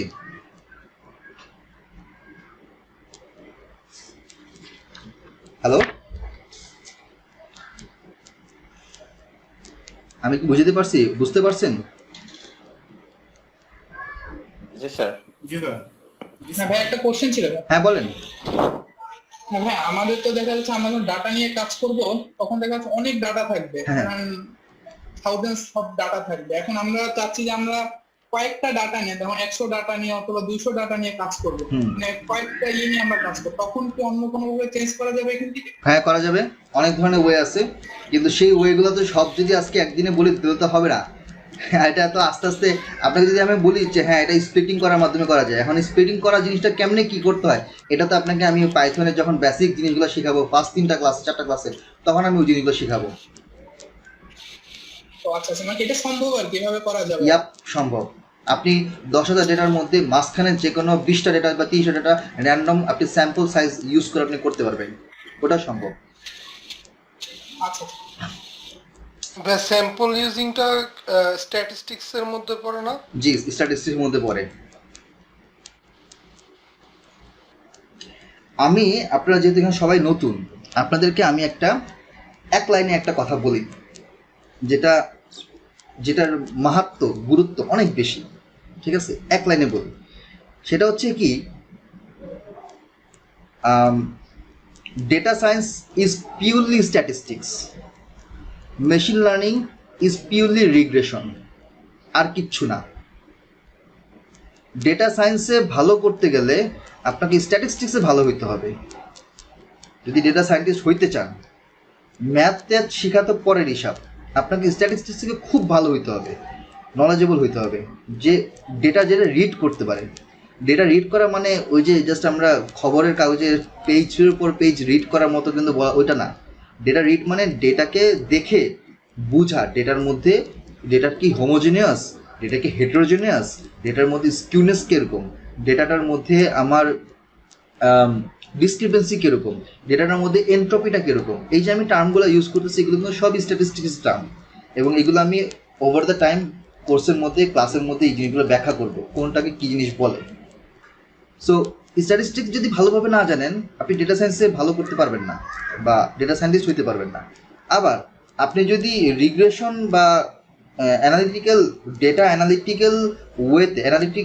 ওয়েতে বলতে বুঝছি অ্যানালাইসিস করে ডেটাকে যদি আপনি কাইন্ড অফ ওখান থেকে যদি আউটপুট না আনতে পারেন বা যদি এটাকে যদি প্রেডিক্ট না করতে পারেন, যদি ওটার অ্যাকুরেসি বা ওটার পারফরমেন্স মেজার করতে না পারেন, তাহলে কিন্তু আপনি মেশিন লার্নিং শিখতে পারবেন না। So it's all about using statistics in data, এবং সেটা আপনাকে মেশিন লার্নিং মডেল অ্যাপ্লাই করে ইউজ করতে হবে, যার জন্য আপনাকে পাইথন প্রোগ্রামিং ল্যাঙ্গুয়েজ শিখতে হবে। So all these are connected. একটা জিনিস শিখলাম আর একটা শিখলাম না, ব্যাপারটা এরকম না। সব জিনিসই আস্তে আস্তে ধরে ধরে ধরে ধরে শিখে তারপর আগাতে হবে, এবং এটার এরিয়াটা অনেক হিউজ। এরিয়াটা হিউজ বলতে হিউজ মানে অনেক হিউজ। কেউ যদি বলে আপনাকে যে আমি ডেটা সায়েন্স আপনাকে 6 মাসে শিখাই দেবো, সে অবশ্যই মিথ্যা কথা বলতেছে। ডেটা সায়েন্স 6 মাসে শেখানোর মতো জিনিস না। ডেটা সায়েন্স ইটসেলফ এটা একটা কোর্স, ইটসেলফ এটা একটা হিউজ একটা টপিক, একটা সাবজেক্ট। মানে ইভেন চাইলে ডেটা সায়েন্সের উপর 4 বছরের মেয়াদি একটা অনার্স কোর্সই তৈরি করা সম্ভব। জিনিসটা এতটাই ভ্যাস্ট। সো যারা মানে আপনার জিনিসটাকে বোঝা উচিত যে আমি ডেটা সায়েন্সের কোন জিনিসটা নিয়ে শিখতে যাচ্ছি, কোন পার্টটা নিয়ে শিখতে যাচ্ছি, কোথায় কাজে লাগাতে যাচ্ছি। আপনার কাজে লাগানোর আপনার প্রবলেম স্টেটমেন্টটা বোঝার উপরে, ওটার উপর ডিপেন্ড করে আপনাকে ওই ওয়েতে কাজ করতে হবে। এখন যদি বলেন যে আমার কাজ হচ্ছে লাইক ইমেজ প্রসেসিং নিয়ে, তাহলে ইমেজ প্রসেসিং রিলেটেড যে ধরনের অ্যালগোরিদম বা যে ধরনের মডেল আছে আপনি শুধুমাত্র ওই দিকে যাবেন। কেউ যদি বলে যে আমি ড্রোনের ম্যানুভারিংটা করতে চাচ্ছি, আমি মেশিন লার্নিং মডেল দিয়ে আমি ড্রোনের ম্যানুভার বলতে হচ্ছে এটার উঠা নামা, তারপর ডানের বায়ে ঘোরা, বা হচ্ছে বিভিন্ন জিনিস সাপ্লাই করা, বা হচ্ছে পাস করা, জঙ্গলের গাছের মধ্য দিয়ে সে চলে যাবে, তার নিজের মধ্যে এআই ডেভেলপ করার কাজটা, এগুলো করতে হবে। তাহলে আপনাকে ওই লাইনে কাজ করতে হবে, ওই লাইনে শিখতে হবে। সো ইটস অল অ্যাবাউট, এটা যেহেতু অনেক ব্রাঞ্চ, আপনাকে ঠিক করতে হবে আমি কোন ব্রাঞ্চে কাজ করতে যাচ্ছি। কথা বুঝতে পারছেন? সেটা ঠিক করার পরে তারপর আপনাকে আগাতে হবে। এখন ব্যাপারটা হচ্ছে এই ব্রাঞ্চটা তৈরি হয় একটা সার্টেন লেভেল যাওয়ার পরে, লেটস সে সেটা একটা মিড লেভেল যাওয়ার পরে। ওই মিড লেভেল যাওয়ার আগ পর্যন্ত আপনাকে অবশ্যই একটা বেসিক ফান্ডামেন্টাল লাগবে। সো বেসিক ফান্ডামেন্টালটা আপনি যেখান থেকে খুশি আপনি শিখতে পারেন, কোনো সমস্যা নাই। এটা আমার কাছ থেকে শিখতে পারেন বা অন্য জায়গা থেকে শিখতে পারেন, বাট আমি আপনার সুবিধার জন্য বলছি, আপনার ভালোর জন্য বলতেছি। যখন আপনি বেসিকটা শিখবেন, একটা নির্দিষ্ট লেভেল পর্যন্ত যাবেন, তারপর কিন্তু আপনি ব্রাঞ্চ আউট করবেন যে আসলে আমি যা শিখলাম এটাকে আমি কোন এরিয়াতে কাজে লাগাতে পারি। এখন যখন আপনি একটা এরিয়া ফিক্স করবেন, আপনার রিসার্চ এরিয়া হোক, জবের ক্ষেত্রে হোক, যে কোনো ক্ষেত্রে হোক, আপনি যখন সেটা ফিক্স করবেন তখন আপনি দেখবেন যে ওকে ফাইন, তাহলে এই এরিয়াতে কোন কোন মডেল, কোন কোন অ্যালগোরিদম নিয়ে কাজ হয়েছে বা কাজ করতেছে, বা আমি এটার এই প্রবলেম বা এই মডেলটা কী ধরনের মডেল, এটা কি আমার সুপারভাইজ লার্নিং, এটা কি আনসুপারভাইজ লার্নিং, এটা কি রেইনফোর্সমেন্ট লার্নিং, এটা কি ডিপ লার্নিং, কোন এরিয়াতে পড়ছে, তারপর আপনি সেই এরিয়াটা এক্সপ্লোর করবেন। অ্যাকচুয়ালি একটা জিনিস লার্নিং এবং সেটাকে অ্যাকোয়ার করার ওয়েটা হচ্ছে এই, আপনাকে এভাবে আগাইতে হবে স্টেপ বাই স্টেপ। ধুম করে আপনি যদি লাভ দিয়ে বলুন আমি ডেটা সায়েন্স শিখে ফেলবো 2 মাসে, 3 মাসে, 6 মাসে, জীবনে পসিবল না। ইভেন আমি এই Python programming language, machine learning, এইগুলো ডেটা সায়েন্সের হাবিজাবি নিয়ে কাজ করতেছি ফর দ্য লাস্ট 3 ইয়ার্স। আমি যদি আমি নিজে কখনো সাহস করে বলতে পারবো না, ওই সাহসটা আমার নাই যে আমি একজন ডেটা সায়েন্টিস্ট বা আমি ডেটা অ্যানালিস্ট হিসেবে কাজ করতে পারবো, ওই সাহসটা আমার এখনো আসে নাই। বিকজ আমি এটা মানে ডেপথ জানি যে আমি কতটুক জানি এবং এটা আসলে কতটুক আছে। আমি হয়তো পুরো ডেটা সায়েন্সের 2-3% হতে জানি, আমাকে আরও শিখতে হবে বা আমাকে জানতে হবে। যদি আমি পার্সোনালি আমি নাজমুল সাকিব যদি চিন্তা করি, বাট আমি কখনো বলতে পারবো না যে আমি একজন ডেটা অ্যানালিস্ট বা আমি ডেটা সায়েন্টিস্ট। যতই আমার 3 বছর বা 3.5 বছরে আমার সেই মাস্টার্সের টাইম থেকে, আমি যখন ইউএস ছিলাম সেই ইউএসের মাস্টার্সের সময় থেকে আমি এটা নিয়ে কাজ করতেছি, বা স্টিল না আমি এটা নিয়ে পড়াশোনা করতেছি বা রিসার্চে কাজ করতেছি, এটা হচ্ছে আমি আমার পার্সোনাল এক্সপিরিয়েন্স থেকে বলতেছি। বাট আমি কখনো বলতে পারবো না যে আমি ডেটা সায়েন্টিস্ট বা আমি এই কাজগুলোর জন্য খুবই এক্সপার্ট। নো, ওই সাহসটা আমার নাই, আমি যতই পারি না কেন। সো কারণ আমি জানি যেটা ডেপথ কতটুকু, কোথায় কোথায় কোন জিনিসটা আছে, ওই জিনিসগুলো শিখতে গেলে আমাকে আরও সময় লাগবে। স্টিল না আমি শিখতেছি, এর মধ্যে যতটুকু পোর্শন আমি জানি বা আমি শেখাতে পারতেছি স্টুডেন্টদেরকে, আমি সেটাই করতেছি।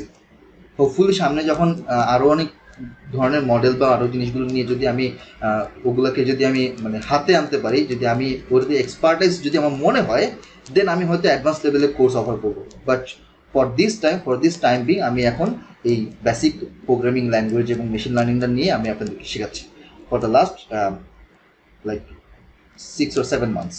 শুধুমাত্র গ্র্যাড বাঙ্ক করি না, আরও 2টা প্ল্যাটফর্মে আমি করাই। কেন করাচ্ছি? কারণ এটা হচ্ছে আমার রিসার্চ রিলেটেড, আমার নিজের সুবিধার জন্য, নিজের কাজের জন্য, আর কিছু না। এটা বলতে পারেন আমার শখের বসে শেখানো, আর কিছুই না। হ্যাঁ ঠিক আছে, এখান থেকে একটা ফাইন্যান্সিয়াল একটা আউটকাম আসতেছে, একটা ইনকাম সোর্স বা সামথিং আসতেছে, এটা পরের হিসাব। বাট আমি যেহেতু আমার মূল টার্গেট হচ্ছে আমি নেক্সট ইয়ারে বা তার পরের ইয়ারে আমি পিএইচডি করে যাবো ইউএসএতে আবার। সো আমার কাজ হচ্ছে আমি ডেটা সায়েন্সে, আমি মেশিন লার্নিং মডেলে আরও ভালো করতে চাই। তার জন্য আমার কী দরকার? প্রত্যেক দিন এটা নিয়ে কাজ করা দরকার, প্রত্যেক দিন এটা নিয়ে প্র্যাকটিস করা দরকার। এবং আমার মনে হয় যে টিচিং সামথিং, মানে teaching A topic is the best way of learning that is specific topic. এই জন্য আমি এই জিনিসটাকে শেখানোর জন্য আমি কোর্স করে যাচ্ছি। আমি বুঝতে পারছি ভাইয়া? অনেক কথা বলে ফেললাম, জি ভাই, ক্লিয়ার। আপনারা বোর হয়ে গেছেন? আমি যে অনেক কথা বলে ফেলছি। না না ভাই, শুনে ভালো লাগলো ভাই, প্র্যাকটিক্যালি কথা তো সব। না আচ্ছা, যাই হোক, এনিওয়েজ আমি আজকে অলরেডি এখন 10:28 বাজে। সো আজকে ডেমো ক্লাসটা ছিল এই কারণেই যে আমি অল্প কিছু আপনাদেরকে বিস্তর দেখাবো, এবং যদি আপনাদের সাথে কমিউনিকেট করা যায় তাহলে তার ভালো হবে। আর নেক্সট ডে আমাদের ওরিয়েন্টেশন ক্লাস হবে আগামী বুধবার, পরশু দিন। আর খুব সম্ভব আমি নেক্সট ফ্রাইডেতে যদি পসিবল হয় তাহলে ওই দিন আরেকটা ডেমো ক্লাসের হয়তো আমি অলরেডি গ্রুপের মধ্যে একটা পিকচার দিয়েছি আজকে বিকালবেলা, আপনারা স্ক্রল করে একটু উপর দিয়ে দেখতে পাবেন। ওখানে আমি একটা টেন্টেটিভ স্কেডিউল দিয়েছি, যেখানে বুধবার দিন ওরিয়েন্টেশন ক্লাস এবং ফ্রাইডেতে মেবি থার্ড ডেমো ক্লাসের একটা টাইম একটা দেওয়া আছে। তো ওইটা হওয়ার পরে দেন আমি সোমবার থেকে আমি ফুল ফেজে ক্লাস নাম্বার 1 শুরু করব। এবং মেবি এটা আপনার পেমেন্টটা শুক্রবার বা শনিবারের মধ্যে কমপ্লিট করে দিলে আমি তাদেরকে একটা আলাদা কী বলে এটাকে সিক্রেট গ্রুপের মধ্যে, পেইড গ্রুপে আমি ট্রান্সফার করে দেবো। অ্যাজ আর্লি এজ পসিবল দিলে ভালো, আমার জন্য গ্রুপটা তৈরি করতে ইজি হবে। কারণ যেহেতু আমি এখানের মধ্যে গ্রুপের মানে একটা ক্লাসে আমি 10-12 জনের বেশি নিই না, ম্যাক্সিমাম 10 জন বা 11 জন, এর বেশি আমি নিই না। সো সিটগুলো আসলে লিমিটেড। তো চেষ্টা করবেন যদি আর্লি আপনারা কনফার্ম করতে পারেন, that will be better for both of us. আচ্ছা ভাই, পেমেন্টের প্রসিডিউরটা একটু বলবেন প্লিজ? পেমেন্টের প্রসিডিউর হচ্ছে বিকাশ আপনি পেমেন্ট করবেন। আমি প্রসিডিউরটা ওই আগামী বুধবার দিন ওরিয়েন্টেশন ক্লাসে ক্লিয়ারলি বলে দেব। আর আমি আমার যে নাম্বারটা আছে সেই নাম্বারটাই বিকাশ করা, সেই নাম্বারেই পেমেন্টটা নেওয়া হয়। ভাই আপনি যে নাম্বারটা কল দিয়েছিলেন ওইটাই, জি ওইটাই। আচ্ছা, কোর্স ফিটা কত ভাই? এটা তো কোর্স ফিটা বলা হয় নাই। কোর্স ফিটা হচ্ছে 2500 টাকা, এটা মনে হয় শুরুর থেকেই বলা আছে। আচ্ছা, না থাকলে কোনো সমস্যা নেই। কোর্স ফি হচ্ছে 2500 টাকা, এবং এটা শুধুমাত্র জুলাই মাসের জন্য এখন একটা ছাড় চলতেছে, ছাড়ে আর কি চলতেছে। এটা মেবি নেক্সট মান্থ থেকে এটা আবার রেগুলার ক্লাসে চলে যাবে। আরেকটা কোশ্চেন ছিল ভাই, একটু করা যাবে? হ্যাঁ শিওর, বলেন। ভাই আপনি যেটা বলছিলেন যে স্ট্যাটিস্টিক্সের উপরে ভালো ধারণা থাকতে হবে। এখন মানে আমাদের ব্যাকগ্রাউন্ডটা কিন্তু আসলে আমার ব্যাকগ্রাউন্ডটা স্ট্যাটিস্টিক্স না। আমার সেই ক্ষেত্রে আমি কিভাবে শুরু করতে পারি? এটা আপনি যেহেতু বলছেন যে এই সম্বন্ধে ভালোই থাকতে হবে। আমি যদি ডাটা সায়েন্সে যদি অথবা এই লাইনে যদি আমি আমার ক্যারিয়ার করতে চাই, সেই ক্ষেত্রে আমার রাস্তাটা কিরকম হওয়া উচিত? আপনি initially probability distribution, probability, and then inferential statistics, descriptive statistics, এগুলো নিয়ে আপনি প্রথমে শুরু করতে পারেন। বিভিন্ন প্রবাবিলিস্টিক যে ফাংশনগুলো আছে সেগুলো নিয়ে কাজ করতে পারেন, পড়াশোনা করতে পারেন। ডিস্ট্রিবিউশন নিয়ে আপনি পড়াশোনা করতে পারেন। তারপর হচ্ছে আপনার স্যাম্পলিং মেথডস, স্ট্যাটিস্টিক্যাল যে বিভিন্ন মেথডগুলো আছে স্যাম্পলিং করার জন্য, স্যাম্পলিংয়ের কিছু মেথডগুলো শিখতে পারেন। আর কি আছে, ধরেন আপনার মিন, মিডিয়ান, স্ট্যান্ডার্ড ডেভিয়েশন, তারপর হচ্ছে টি টেস্ট, তারপর হচ্ছে পি ভ্যালু, তারপর কাই-স্কোয়ার টেস্ট, এই ধরনের যে ছোট ছোট স্ট্যাটিস্টিক্যাল মেজারগুলো আছে এগুলোর থিওরি আপনি একটু শিখতে পারেন। এগুলো কিন্তু শেখাটা কিন্তু খুব কঠিন কিছু না। মানে আপনি ইউটিউবে জাস্ট এমনি সার্চ দেন যে স্ট্যাটিস্টিক্যাল পি ভ্যালু, আপনি দেখবেন যে কয়েকশো ভিডিও পাবেন। ইভেন আপনি কয়েকটা ইন্ডিয়ান ভিডিও পাবেন, আমি এটা আপনাদেরকে বলে দিই যে ইন্ডিয়ান ভিডিওগুলোতে আরও ভালো করে এক্সপ্লেনেশন দেওয়া আছে। ইংলিশগুলো থেকে ইন্ডিয়ানগুলো দেখবেন, যেহেতু ওদের এক্সেন্টটা আমাদের এক্সেন্টের মতো সিমিলার, সো ওদের এক্সপ্লেনেশনগুলো আপনার জন্য বেশি অ্যাপ্রোপ্রিয়েট হবে, মানে শেখা যাবে। আমি অনেক জিনিস তো ইন্ডিয়ান ভিডিও দেখে শিখছি। সো আপনি যে কোনো জিনিস নিয়ে টপিক নিয়ে আপনি কাজ করছেন, পড়াশোনা করছেন, আপনি জাস্ট গুগলে সার্চ করবেন আর ইউটিউবে সার্চ করবেন, আপনার সারাদিনের কাজ হয়ে যাবে, আর কোথাও তাকাইতে হবে না। আপনি যদি বলেন যে ওকে ফাইন, আমি একটু টেক্সট বুক থেকে শিখতে যাচ্ছি, তাহলে সেক্ষেত্রে কিছু টেক্সট বুক আছে যেখানে এগুলো নিয়ে ডিটেলস ধারণা দেওয়া আছে উইথ এক্সাম্পলস অ্যান্ড বিভিন্ন মেথড, বিভিন্ন ইকুয়েশন দেওয়া আছে। সেক্ষেত্রে আমি হয়তো আপনাকে কিছু সাজেস্ট করতে পারি, বা আমার কাছে যদি থাকে আমি আপনাকে হয়তো দিতে পারি। ভাই আপনাদের কোর্স প্যাটার্নে যেটা দেখলাম সেটা হচ্ছে আপনি স্ট্যাটিস্টিক্সে কিছু জিনিস আর কি আমাদেরকে দিবেন, জি মানে পড়াবেন আর কি। হ্যাঁ। সেই ক্ষেত্রে কি আমি কি লাভবান হতে পারি কিনা, যে আপনি ওইভাবে একটা গাইডলাইন আমরা পাবো কিনা statistics? হ্যাঁ, আমি আপনাদেরকে বেসিক যেগুলো আছে সেগুলো আপনাদেরকে আমি ধরাই দিব, আর অন্যান্যগুলোর হচ্ছে আমি আপনাদেরকে আইডিয়া দিয়ে দিব, এবং সেগুলা কোনগুলো আপনাকে শিখতে হবে। এখন স্ট্যাটিস্টিকের ভিতর তো আসলে অনেক কিছুই আছে, বাট আমি যদি মেশিন লার্নিংয়ের কথা বলি, বা যদি আমি এখানে স্ট্যাটিস্টিক্স বেসিক লেভেলে যদি ইউজ করার কথা বলি, তাহলে যে জিনিসগুলো, যে টপিকগুলো বা যে টার্মগুলো জানা দরকার, আমি সেই টার্মগুলো আপনাদেরকে শেখাবো। বাদবাকি শেখার ফার্দার শেখার জিনিসটা, এটা পিওরলি আপনার উপর ডিপেন্ড করতেছে। আচ্ছা ভাই, আমার একটা কোশ্চেন আছে। জি বলুন। আমরা তো আপনি মডিউলটা কোর্সের সিলেবাসটা 6টা মডিউলে ভাগ করছেন, ইয়েস। তাই তো? হ্যাঁ। এখন প্রত্যেকটা নাম্বার 1 মডিউল আপনার 3টা ক্লাসে আপনার এই টপিকস, মানে আপনার পাইথন প্রোগ্রামিং হ্যাঁ, ল্যাঙ্গুয়েজে 3টা বা 4টা ক্লাসে সেগুলো কভার হবে।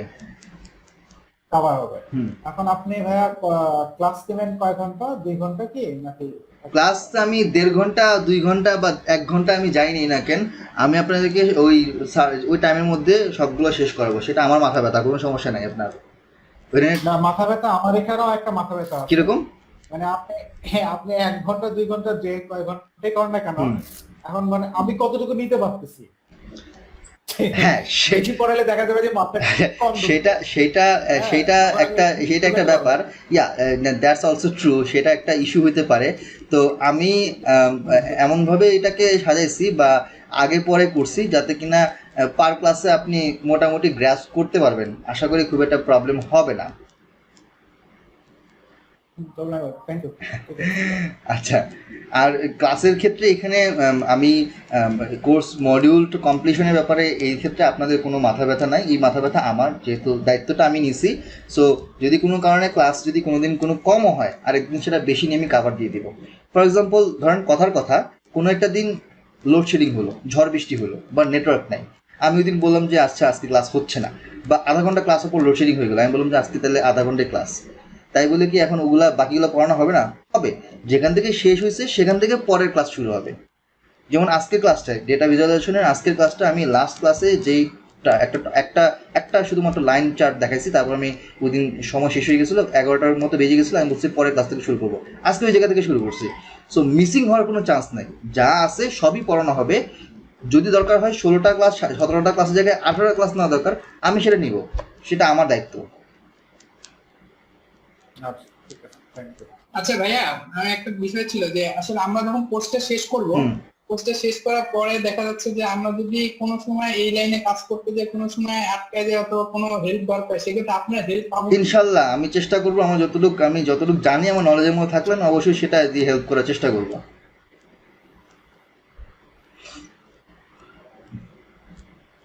ভাই এখানে যতটুকু স্ট্রাকচার ডিজাইন করা আছে, এটাতে তো মোটামুটি তো চলতে পারবো।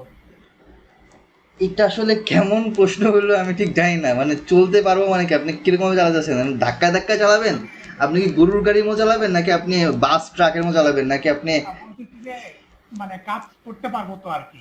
কাজ করা যাবে না কেন? এখন আপনি যা শিখবেন সেটা আপনি যদি ইমপ্লিমেন্ট করতে পারেন, প্র্যাকটিস করতে পারেন, এবং বিভিন্ন প্রবলেম স্টেটমেন্ট সলভ করতে গেলে আপনি যদি এই প্রোগ্রামিং নলেজ বা এই মেথডগুলো, ফাংশনগুলো যদি আপনি ইউজ করা শিখেন, তাহলে আপনার জন্য এটা বেটার হবে, এটা ভালো হবে।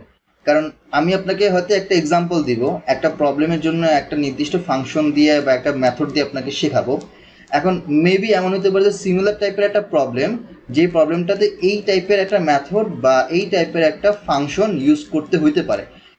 এখন ব্যাপারটা কি যে ধরেন আপনি শিখলেন, কিন্তু আপনি এটা বুঝতে পারতেছেন না যে এখানে কি আমি ওই মেথড বা ওই প্রবলেমের জন্য আমি ফাংশন ইউজ করতে পারবো কিনা। যতদিন পর্যন্ত আপনার মাথায় এই সেন্সটা কাজ না করবে ততদিন পর্যন্ত আপনি শিখতে পারবেন না। তো আপনাকে যেটা করতে হবে যে মেথড ফাংশন বা যাই আমি শেখাই না কেন, যেগুলো আমি শেখাবো সেগুলোর অল্টারনেট ইউজগুলো বা এগুলোর বিভিন্ন প্র্যাকটিক্যাল কোডিংগুলো আপনাকে প্রতিনিয়ত প্র্যাকটিস করতে হবে বা শিখতে হবে। তাহলে আপনি এক্সপ্লোর করতে পারবেন যে কোন ধরনের প্রবলেমের জন্য কোন ধরনের আনসার বা কোন ধরনের কোন ধরনের ফাংশন আপনার দরকার। যেমন আমি যদি একটা কমন এক্সাম্পল দিই, আপনি তো লিনিয়ার রিগ্রেশনের লিনিয়ার লাইনটা জানেন, y=mx+c, জিওমেট্রিক লাইনটা জানেন, একটা স্ট্রেট লাইন, ঠিক আছে।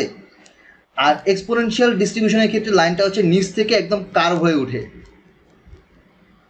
ঠিক না? হ্যাঁ, আচ্ছা, এখন যেই প্রবলেমটা লিনিয়ার রিগ্রেশনে করা যাবে সেটাকে এক্সপোনেনশিয়ালে করা যাবে? না না, কারণ ডেটাটাই হচ্ছে ডিফারেন্ট, ডেটা সেটের প্রপার্টিসটা ডিফারেন্ট। সেই জন্যই কিন্তু আমার ওই ক্ষেত্রে কিন্তু স্ট্যাটিস্টিক্স জানা দরকার যে আমি ডেটাটাকে রিড করতে পারছি কিনা, ডেটাটা আমার কাছে আন্ডারস্ট্যান্ডেবল হচ্ছে কিনা, যে এটা কি আদৌ আমার এখানের মধ্যে কোনো ধরনের কোনো জাম্প হচ্ছে কিনা, এটা আমার হচ্ছে অসকিলেটরি কোনো একটা ডেটা সেট হচ্ছে কিনা, এটা আমার লিনিয়ার হচ্ছে কিনা, নন লিনিয়ার হচ্ছে কিনা, এটা কি আমার হচ্ছে ওই এক্সপোনেনশিয়াল আবার কয়েক ধরনের আছে, একটা হচ্ছে নিচ থেকে উপরে যাবে, একটা হচ্ছে উপর থেকে নিচে যাবে। তো কোন এক এক ধরনের জন্য আমার এক এক ধরনের, যেটা কিনা নিচ থেকে উপর দিকে যাবে সেটা হচ্ছে এক ধরনের এক্সপোনেনশিয়াল ডেটা সেট। আবার যদি এমন হয় যেটা উপর থেকে নিচের দিকে যাবে সেটা হচ্ছে আপনার গোল সিকিং ডেটা সেট, মানে একটা নির্দিষ্ট গোল সিক করতে করতে করতে ডেটাটা একটা পয়েন্টে গিয়ে ঠেকছে, পয়েন্টে গিয়ে আটকেছে। আবার কিছু হচ্ছে ইউ শেপের, যেটা হচ্ছে প্রথমে উপর থেকে নিচের দিকে নামে, তারপর একটা নির্দিষ্ট মিনিমাম পয়েন্ট টাচ করে তারপর উপর দিকে যাওয়া শুরু করে, যেগুলো আমরা বলি অপটিমাম ভ্যালু। এই সকল অপটিমাম ভ্যালুগুলো কিন্তু আমাকে বের করতে হয়, যে ওইগুলো ভ্যালু বের করতে গেলে বা ওই ভ্যালুগুলো সার্চ করতে গেলে কীভাবে করতে হবে সেটা কিন্তু আমাকে জানতে হবে। আমি কোন ধরনের মেথডে গেলে কোন ধরনের অ্যালগোরিদম ইউজ করলে সে ডেটা পয়েন্টগুলোকে এভাবে ধরে ধরে মিনিমাম ভ্যালু বা অপটিমাম ভ্যালুটা আমাকে বের করে দিতে পারবে প্রোগ্রামটা। লাইক আপনি চাচ্ছেন যে আপনার আপনি কোনো একটা কোম্পানিতে আছেন, সেই কোম্পানিতে বিভিন্ন খরচাপাতি বিভিন্ন ডেটা আপনার কাছে আছে, আপনাকে বলা হলো যে নেক্সট 1 মাসে আপনাকে বলা হলো যে কীভাবে খরচগুলোকে ইউজ করলে আপনার টোটাল কস্ট মিনিমাম হবে। সো আপনার টার্গেট হবে যে কস্টকে মিনিমাইজ করা। তো আপনার কাছে যে প্রিভিয়াস ডেটা থাকবে সেই প্রিভিয়াস ডেটায় কোথায় কোথায় কস্ট মিনিমাইজ হয়েছে সেটাকে আপনি একটা প্রেডিক্টিভ একটা অ্যালগোরিদম ইউজ করতে পারেন, যে অ্যালগোরিদমে আপনার টার্গেট পয়েন্ট থাকবে কস্ট মিনিমাইজ করা। এখন আপনার কস্ট ফাংশনটা হবে ওইটাই, যে কস্ট মিনিমাইজ করে, মিনিমাইজিং কস্ট ফাংশন। দেন আপনি মিনিমাইজিং কস্ট ফাংশন করার জন্য যা যা প্যারামিটার দরকার সেই প্যারামিটারগুলো আপনি ইউজ করবেন। এই প্যারামিটারগুলো কোত্থেকে আসবে, যে মিনিমাইজ করার জন্য কোন একটা ডেটা সেটের অপটিমাম মিনিমাইজ ভ্যালু বের করার জন্য যেই ধরনের মেথডগুলো ইউজ করা হয় সচরাচর সেটা আপনি আগে সার্চ করবেন যে কোন কোন মেথডগুলো ইউজ করা হয়। সেই মেথডগুলোর মেশিন লার্নিং অ্যাপ্লিকেশনে বা সেগুলোর কোনো পাইথনে লাইব্রেরি ফাংশন আছে কিনা সেটা আপনাকে খুঁজে বের করতে হবে। তারপর সেই লাইব্রেরি ফাংশনটা আপনি কীভাবে এখানে ডেটা সেটের মধ্যে ইন্টিগ্রেট করবেন সেটা আপনাকে শিখতে হবে। এটা শেখার পরে তারপর আপনি এই ডেটা সেটটা ওই মডেলের মধ্যে ইন্টিগ্রেট করার পরে আপনাকে সেই আউটকামটা দেবে। এই হচ্ছে টোটাল প্রসেসটা, যেখানে আপনি মেশিন লার্নিং মডেলটাকে ইমপ্লিমেন্ট করতেছেন ওই ডেটা সেট দিয়ে, যেখানে আপনার টার্গেট হচ্ছে কস্ট মিনিমাইজ করা। এইভাবে প্রবলেম স্টেটমেন্ট ধরে ধরে আপনাকে সামনে আগাইতে হবে।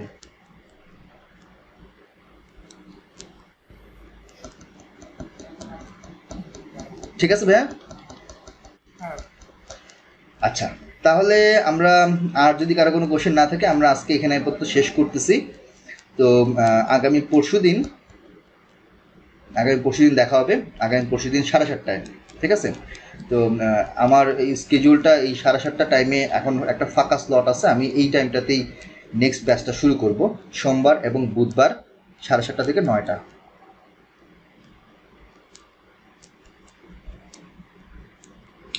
তাহলে আমি আজকে আপাতত রাখি।